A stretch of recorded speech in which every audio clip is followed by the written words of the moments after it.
Redmi 9 পাওয়ার। আসলে কেন যে Redmi 9 এর সাথে পাওয়ার লাগিয়ে দিয়ে Redmi নতুন এই রিলিজ এটা আমার জানা নেই। তবে গত বেশ কিছুদিন ধরে ব্যবহার করে আসছি Redmi 9 পাওয়ার। স্পেসিফিকেশন দেখে মনে হয়েছিল এটা তো Poco M3 এর মতোই, সো রিভিউ করার আর কি দরকার। কিন্তু ডিভাইসটি ব্যবহার করার পরে মনে হয়েছে Poco M3 থেকে বেশ কিছু জায়গায় এই ডিভাইসটা বেটার পারফর্ম করেছে। তো আজকের ভিডিওতে কথা বলবো Redmi 9 পাওয়ার নিয়ে এবং জানাবো ডিভাইসটি কতটা ভালো হবে। তো ভিডিওটি শুরু করার আগে অবশ্যই দেখে নিন আমাদের চ্যানেলটি সাবস্ক্রাইব করা আছে কিনা। সাবস্ক্রাইব করা না থাকলে অবশ্যই আমাদের চ্যানেলটি সাবস্ক্রাইব করে নেবেন এবং অবশ্যই বেল বাটনটিতে ক্লিক করে নেবেন। আমাদের আজকের ভিডিওটি স্পন্সর করেছে বসুন্ধরা সিটির অন্যতম বিশ্বস্ত শপ GadgetMan BD। ডিভাইসটির আপডেটেড দাম ডিসক্রিপশন বক্সে দিয়ে দেওয়া আছে। আর রিসেন্ট প্রাইস জানতে অবশ্যই যোগাযোগ করুন GadgetMan BDর ফেসবুক পেজ, গ্রুপ কিংবা সরাসরি ফোনেও তাদের সাথে যোগাযোগ করতে পারেন। GadgetMan BD সম্পর্কে বিস্তারিত সকল ইনফরমেশন থাকবে ভিডিওর নিচে ডিসক্রিপশন বক্সে।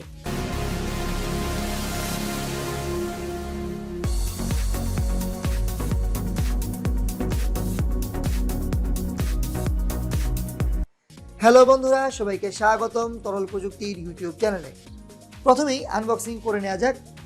তো আমরা দেখতে পাচ্ছি এটা হচ্ছে Redmi 9 পাওয়ার এর বক্স। বক্সটির পিছনে এই ফোনটির হাইলাইটেড ফিচারগুলো দেওয়া আছে। তো বক্সটি খোলা যাক। বক্সটি খুললে ভিতরে পাচ্ছেন আরও একটি বক্স, যেখানে পাচ্ছেন একটি সিম ইজেক্টর পিন, একটি ট্রান্সপারেন্ট ব্যাক কভার এবং ইউজার ম্যানুয়াল। এর নিচেই থাকছে মূল ডিভাইসটি। আমরা রিভিউর জন্য পেয়েছি এই ফোনটির ব্ল্যাক কালারের ভার্সনটি। তো ফোনটা ওপেন করে নেওয়া যাক, দেখে নেওয়া যাক বক্সে আর কি আছে। বক্সে আরও পাচ্ছেন একটি টাইপ সি চার্জিং কেবল এবং একটি 18 ওয়াটের চার্জার অ্যাডাপ্টার।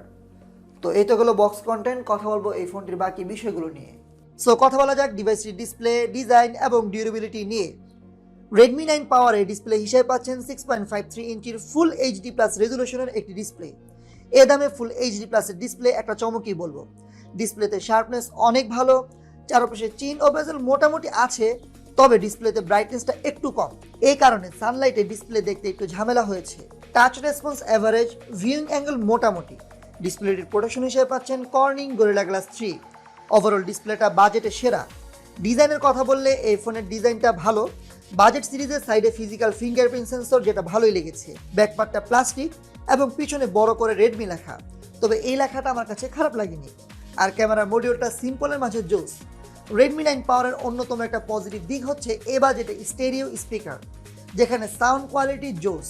এছাড়া এই ডিভাইসটির নিচে পেয়ে যাচ্ছেন টাইপ সি চার্জিং পোর্ট এবং হেডফোন জ্যাক। ডিভাইসটিতে দুইটি সিম ও একটি মেমোরি কার্ড একসাথেই ব্যবহার করতে পারবেন। ওভারঅল Redmi 9 পাওয়ারের সবচেয়ে পজিটিভ দিক হচ্ছে এর ডিসপ্লে ও ডিজাইন, তবে ডিসপ্লেটা আরও একটু ব্রাইট হলে বেটার হতো। কথা বলবো সফটওয়্যার ও প্রসেসর নিয়ে। ডিভাইসটিতে MIUI 12 বেসড অ্যান্ড্রয়েড 10 পাচ্ছেন, আর প্রসেসর হিসেবে পাচ্ছেন স্ন্যাপড্রাগনের 662 এর প্রসেসর। ডিভাইসটি ব্যবহার করে আমার একটা কথাই মনে হয়েছে, এই প্রসেসরটি তো ভালো প্রসেসর, তাহলে কেন এই ফোনটির পারফরমেন্স এমন, অর্থাৎ একটু বাজে। এর কারণ হিসেবে আমার মনে হয়েছে ফোনটি যথেষ্ট অপটিমাইজ না। নর্মাল ইউজে যেমন স্মুথনেস পাওয়া যায়, একটা দুইটা বেশি অ্যাপস ওপেন করলেই সেই স্মুথনেসটা আর থাকে না। এছাড়াও কিছুটা ল্যাগি ও ভারী লেগেছে ইউআইটা। অ্যাপসগুলো ওপেন হয়ে রিবুট হয়ে পুনরায় চালু হতে সময় নেয়, পাশাপাশি একটি অ্যাপস থেকে অন্য একটি অ্যাপসে রান হতে সময় নিচ্ছিল। এখানে আরও একটি বিষয় খেয়াল করেছি যে প্লে স্টোরে যখন আপনি অনেকগুলো অ্যাপস একসাথে ইনস্টল করতে থাকবেন, তখন প্লে স্টোর থেকে আপনি ডিভাইসটা আপনাকে বের করে দেবে, অর্থাৎ অটোমেটিকভাবে প্লে স্টোর স্টপ হয়ে যাবে। ধারণা করছি এটা ইউআই ল্যাগ আপডেটে ঠিক হয়ে যাবে। তবে এটা বলতে পারি যে এই ডিভাইসটির পারফরমেন্স Poco M3 থেকে একটু বেটার এবং Realme Narzo থেকে একটু খারাপ। ডিভাইসটি 464GB UFS 2.1 এ পাবেন এবং 4128GB UFS 2.2 এ পাবেন। ফোনটির অন্তত benchmark score 1,70,000। Overall performance average, আরও ভালো হওয়া দরকার ছিল। গেমিংটা অ্যাভারেজ। পাবজিতে মিডিয়াম গ্রাফিক্সে প্রচুর ল্যাগ পাওয়া যায় এবং ফ্রেম ড্রপ পাওয়া যায়। আবার স্ক্রিন রেকর্ড করে তো খেলার মতো অবস্থায় ছিল না, তবে লো গ্রাফিক্সে কিছুটা প্লেয়েবল, মানে খেলা যায় আর কি। অ্যাসফাল্ট 9-এ প্রচুর ল্যাগ, একেবারে খেলাই যাচ্ছিল না এবং স্মুথনেসটা অনেক কম। আর গ্রাফিক্স কোয়ালিটি খুবই খারাপ।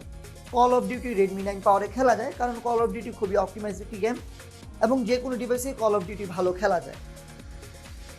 এখানে এক কথায় এই ফোনটি গেমারদের জন্য না। কথা বলবো ক্যামেরা নিয়ে। এই ডিভাইসটিতে 4টি ক্যামেরা আছে, যেখানে Poco M3-তে আছে 3টি ক্যামেরা। প্রাইমারি ক্যামেরাটি 1.8 অ্যাপারচারে 48 মেগাপিক্সেলের সেন্সর। এছাড়াও 2.2 অ্যাপারচারে 8 মেগাপিক্সেলের আলট্রা ওয়াইড ক্যামেরা পাচ্ছেন। পাচ্ছেন 2.4 অ্যাপারচারের 2 মেগাপিক্সেলের ম্যাক্রো লেন্স এবং 2 মেগাপিক্সেলের ডেপথ সেন্সর। আর সামনে পেয়ে যাবেন 8 মেগাপিক্সেলের সেলফি শুটার। ক্যামেরার কোয়ালিটি নিয়ে আমি তেমন একটা খুশি হতে পারিনি। অ্যাভারেজ ক্যামেরা, শার্পনেস ও ডিটেলসের প্রচুর অভাব। 48 মেগাপিক্সেল জাস্ট একটা নাম্বার গেম। বাট ওয়েট, এই ফোনটির দাম যেহেতু 15,000 টাকার নিচে, এই হিসেবে বাজেট ক্যামেরা বললে ডে লাইটে ক্যামেরা একেবারে ফেলে দেওয়ার মতোও না। তবে লো লাইট ক্যামেরা ভালো লাগেনি। নর্মালি 48 মেগাপিক্সেল আর ডিফল্ট মোডের মাঝে খুব একটা পার্থক্য দেখা যায় না, তবে জুম করলে ডিটেলস একটু বেশি পাওয়া যায় 48 মেগাপিক্সেলের মোডে। তবে এই ডিভাইসটির লো লাইট ক্যামেরা ভালো লাগেনি, প্রচুর পরিমাণে নয়েজ। আর সবচেয়ে বড় কথা, এখানে যে লো লাইট ক্যামেরা আছে, এই ক্যামেরার ছবিগুলো কেমন যেন একটু কার্টুন হয়ে যাচ্ছিল। আর এছাড়াও নাইট মোডে প্রচুর পরিমাণে নয়েজ দিচ্ছিল, পিক্সেলগুলো এক হয়ে যাচ্ছিল। এছাড়াও পোর্ট্রেট মোডের ছবিগুলোতে এজ ডিটেকশন খুব একটা পারফেক্ট না। তবে এই ফোনটি আলট্রা ওয়াইড ক্যামেরা মোটামুটি বলবো আমি। সামনের ক্যামেরা তোলা ছবিগুলো মোটামুটি ব্রাইট ও বিউটি করে দিচ্ছিল। একেবারে লো লাইটে মোটামুটি ছবি এসেছে সামনের ক্যামেরায়। Overall camera quality average. আর কি বলবো, এই ফোনটির ক্যামেরা নিয়ে আমি খুব একটা হ্যাপি হতে পারিনি। এই ফোনের সবচেয়ে বড় পজিটিভ দিক হচ্ছে এর ব্যাটারি লাইফ। 6000 mAh এর বিশাল ব্যাটারি দিয়ে নর্মাল ইউজে 2 দিন আরামেই চলে যায়। আর হেভি ইউজে 7 ঘন্টা প্লাস স্ক্রিন অন টাইম ডিভাইসটিকে বানিয়েছে ব্যাটারি বিস্ট। আর বক্সের 18 ওয়াটের চার্জার দিয়ে ফোনটি ফুল চার্জ হতে সময় নেয় 3 ঘন্টার কাছাকাছি। ওভারঅল রেডমি 9 পাওয়ারের ডিসপ্লে, ডিজাইন ও ডিউরেবিলিটি এবং ব্যাটারি লাইফ বাজেট হিসাবে জাস্ট অসাম। অন্যদিকে ক্যামেরা ও পারফরমেন্স আরও ভালো হওয়া উচিত ছিল। এখানে বিশেষ করে আমি ক্যামেরা নিয়ে খুবই হতাশ। তবে যারা মডারেট ইউজার আছেন তারা নিয়ে নিতে পারেন রেডমি 9 পাওয়ার। আপনাদের কাছে কেমন লেগেছে রেডমি 9 পাওয়ার অবশ্যই কমেন্ট বক্সে জানাতে ভুলবেন না। সবাইকে অনেক অনেক ধন্যবাদ। আসসালামু আলাইকুম ওয়া রাহমাতুল্লাহি ওয়া বারাকাতুহু।